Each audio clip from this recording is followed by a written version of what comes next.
കോൺഗ്രസിൻ്റെ ഏക മലയാളി ദേശീയ പ്രസിഡന്റ് ചേറ്റൂർ ശങ്കരൻ നായരുടെ അനുസ്മരണ ദിനമാണ് ഇന്ന്.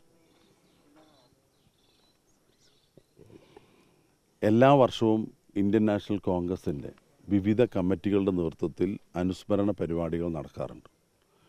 ജില്ലാ കോൺഗ്രസ് കമ്മിറ്റിയുടെ നേരിട്ടുള്ള നേതൃത്വത്തിലാണ് ഇതുവരെയും അനുസ്മരണ സമ്മേളനങ്ങൾ സംഘടിപ്പിച്ചിട്ടുള്ളത്. ശ്രീ എ തങ്കപ്പൻ ആണ് ഇപ്പോൾ DCC പ്രസിഡന്റ്. അദ്ദേഹത്തിൻ്റെ നേതൃത്വത്തിലാണ് കഴിഞ്ഞ വർഷവും അനുസ്മരണ സമ്മേളനം സംഘടിപ്പിച്ചത്. ബ്ലോക്ക് കോൺഗ്രസ് കമ്മിറ്റി പറളി അവരുടെ ആഭിമുഖ്യത്തിൽ നടത്താറുണ്ട്. മണ്ഡലം കോൺഗ്രസ് കമ്മിറ്റി മങ്കര അവരുടെ ആഭിമുഖ്യത്തിൽ നടത്താറുണ്ട്.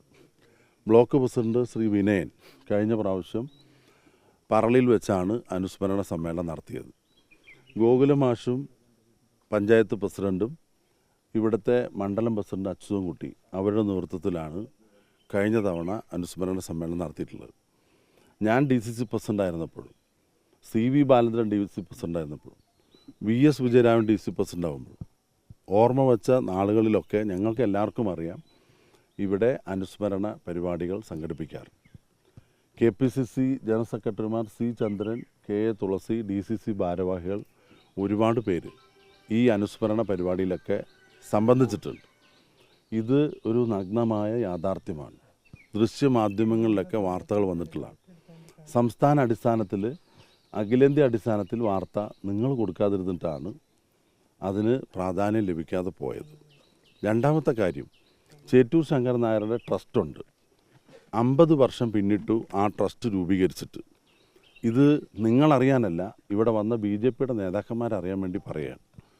ആ 50 വർഷം തികഞ്ഞ സമയം 2023 മാർച്ച് മാസത്തിൽ ഒറ്റപ്പാലത്ത് വിപുലമായ സമ്മേളനം നടന്നു. ആ സമ്മേളനം അനുസ്മരണ സമ്മേളനമായിരുന്നു. ചേറ്റൂർ ശങ്കരൻ നായരെ അനുസ്മരിച്ചുകൊണ്ടുള്ള പ്രഭാഷണങ്ങളുണ്ടായിരുന്നു. ഉദ്ഘാടനം ചെയ്ത് പാലക്കാട് MP ആയ ഞാനാണ്. ആ സമ്മേളനത്തിൽ അദ്ദേഹത്തിന് ഒരു ദേശീയ സ്മാരകം ഇല്ല. നിലവിലുള്ള പല സ്ഥാപനങ്ങൾക്കും പേരുണ്ട്, ട്രസ്റ്റുണ്ട്, ഫൗണ്ടേഷനുണ്ട്, അനുസ്മരണം ഉണ്ടെങ്കിൽ പോലും മതിയായ രീതിയിൽ, അർഹമായ രീതിയിൽ ഒരു സ്മാരക മണ്ഡപം ഇല്ല എന്നുള്ള അഭിപ്രായമുയർന്നു. അതിനെ തുടർന്ന് ഞാൻ തന്നെ ആ സമ്മേളനത്തിൽ പ്രഖ്യാപിച്ചു. പിറ്റേ ദിവസത്തെ എല്ലാ ദൃശ്യ മാധ്യമങ്ങളിലും വലിയ വാർത്തയായിട്ടാണ് നിങ്ങൾ കൊടുത്തത്. MP ഫണ്ടിൽ നിന്നും ആദ്യഘട്ടം ആ സ്മാരകം നിർമ്മിക്കാൻ വേണ്ടി 50 ലക്ഷം രൂപ ഞാൻ അവിടെ വാഗ്ദാനം ചെയ്തു. പിറ്റേ ദിവസം തന്നെ പഞ്ചായത്തിനോട് സ്ഥലം അന്വേഷിക്കാൻ ആവശ്യപ്പെട്ടു. ട്രസ്റ്റിനോട് സ്ഥലം അന്വേഷിക്കാൻ ആവശ്യപ്പെട്ടു. കുടുംബാംഗങ്ങളുമായി ബന്ധപ്പെട്ട് സ്ഥലം കിട്ടുകയാണെങ്കിൽ അതും ആവശ്യപ്പെട്ടു. കൂടാതെ അന്ന് ജില്ലാ കളക്ടർക്ക് MP എന്നുള്ള നിലയിൽ ഞാനൊരു കത്ത് കൊടുത്തു.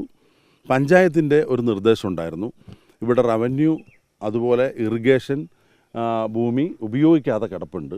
ആ ഭൂമിയുടെ സർവേ നമ്പറും ഡീറ്റെയിൽസും വെച്ച് ഞാനും കത്ത് കൊടുത്തു.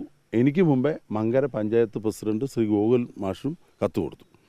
നാളെ ഇതുവരെയായിട്ട് ആ സ്ഥലം കിട്ടിയിട്ടുമില്ല, അതിനെക്കുറിച്ചൊരു മറുപടിയും കിട്ടിയിട്ടില്ല. അപ്പോൾ സ്ഥലം ലഭ്യമാകുകയാണെങ്കിൽ അത് കുടുംബാംഗങ്ങളോ ട്രസ്റ്റോ ഫൗണ്ടേഷനോ അല്ലെങ്കിൽ സർക്കാരോ തരികയാണെങ്കിൽ MP എന്നുള്ള നിലയിൽ, ഒരു ജനപ്രതി എന്നുള്ള നിലയിൽ ആ സ്മാരകം പണിയാൻ വേണ്ടിയിട്ടുള്ള ആവശ്യമായ ഫണ്ട് നൽകാമെന്ന് പരസ്യമായിട്ടാണ് ഞാൻ പ്രകടിപ്പിച്ചത്. അതിനായിട്ട് ഫണ്ട് മാറ്റിവെക്കുകയും ചെയ്തു. പക്ഷേ നിർഭാഗ്യം, സ്ഥലം കിട്ടാത്തത് കൊണ്ട് സ്മാരകം പണിയണമെങ്കിൽ സ്ഥലം വേണമല്ലോ. അപ്പോൾ ഇവർ കുടുംബാംഗങ്ങളുമായിട്ട് ബന്ധപ്പെട്ടപ്പോൾ 100-ലധികം പേര് ബന്ധുക്കളുണ്ട്, അവകാശികളുണ്ട്. അവർ ഈ ജില്ലയിലുണ്ട്, ജില്ലയ്ക്ക് പുറത്തുണ്ട്, അതുപോലെ തന്നെ വിദേശത്തുണ്ട്. അപ്പോൾ ഇവർക്ക് ഈ സ്ഥലം വിട്ടു നൽകാനോ അതല്ലെങ്കിൽ അതിനൊരു നടപടി എടുക്കാനോ സാങ്കേതികമായ പ്രയാസങ്ങളാണ്. അല്ലാതെ അവർക്ക് സമ്മതമല്ലാഞ്ഞിട്ടല്ല. അവർ പലരും, ആ കുടുംബാംഗങ്ങളിൽ പലരും ശ്രമിച്ചിട്ടുണ്ട്, പക്ഷേ അവരുടെ ശ്രമം വിജയിച്ചില്ല. ഇതാണ് സ്മാരകം, ഒരു ദേശീയ സ്മാരകം പണിയാൻ കഴിയാതിരുന്നത്. പിന്നെ BJPക്കാർ ഇവിടെ വന്ന് അവർ പുഷ്പാർച്ചന നടത്തിയതും അദ്ദേഹത്തെ അനുസ്മരിച്ചതും ഒക്കെ വളരെ നല്ല കാര്യമാണ്. കാരണം തെറ്റ് തിരുത്തുന്നത് എപ്പോഴും നല്ലതാണ്. ഒരു രാഷ്ട്രീയ പാർട്ടിയെ സംബന്ധിച്ചിടത്തോളം ചരിത്രത്തെ വികലമാക്കാനും ഗാന്ധി മുക്ത ഭാരതം സ്വപ്നം കണ്ടുകൊണ്ട് പ്രവർത്തിക്കാനൊക്കെ അവർ ഇക്കാലം അത്രയും വിനിയോഗിച്ചു.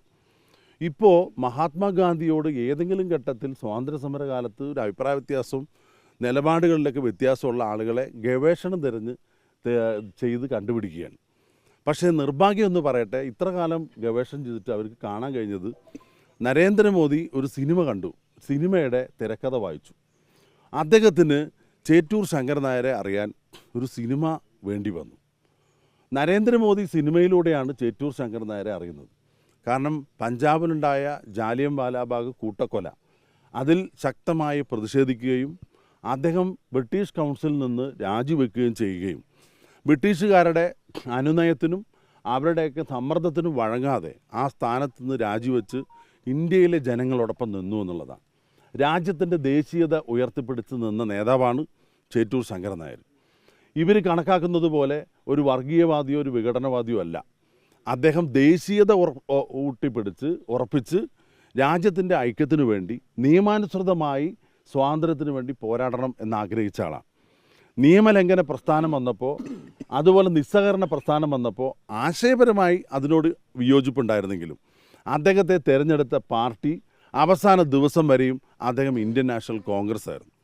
അപ്പോൾ ഇന്ത്യൻ നാഷണൽ കോൺഗ്രസ് തിരഞ്ഞെടുത്ത ഒരു പ്രസിഡൻറ്റിനെ BJPക്കാർക്ക് അവർക്ക് ആദരിക്കേണ്ടി വന്നു എന്നുള്ളതൊരു യാഥാർത്ഥ്യം തന്നെ, അനുസ്മരിക്കേണ്ടി വന്നതു എന്നുള്ളത് നല്ല കാര്യം തന്നെ.